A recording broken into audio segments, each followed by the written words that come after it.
I'm indeed very pleased to be able to join you this evening as you celebrate 100 years of the World Guiding Movement, and by extension, the Kenya Girl Guides Association.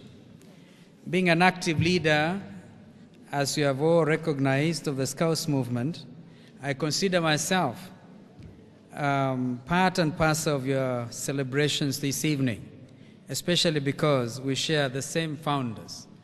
Yes, even the same motto and everything. It's really, we're just saying that guiding, Girl Guiding, and Boy Scouts are really two sides of the same coin. Both guiding and Scouts movements are based on the principles of volunteerism and service to God and to country. Both movements have laws that espouse uprightness of character and moral probity.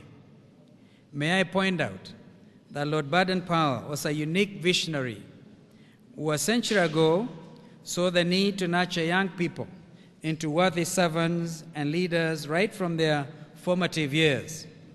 Ladies and gentlemen, I'm aware that Kenya Girl Guides Association is a member organization of the World Association of Girl Guides and Girl Scouts.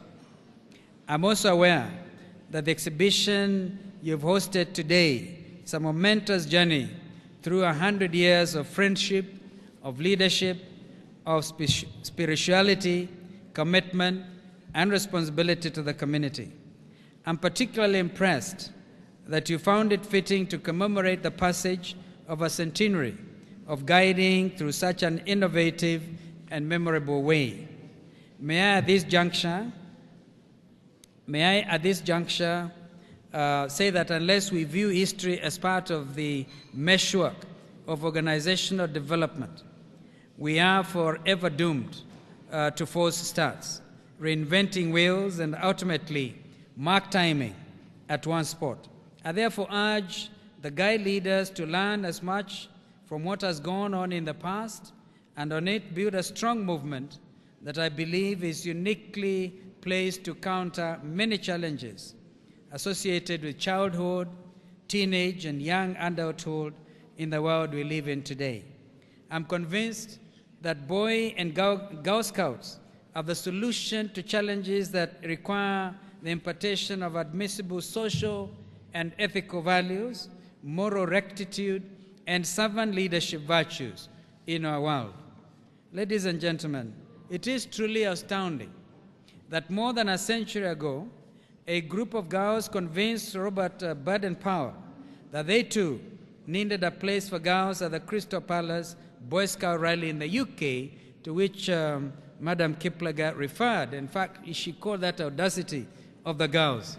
I think they lived ahead of their time.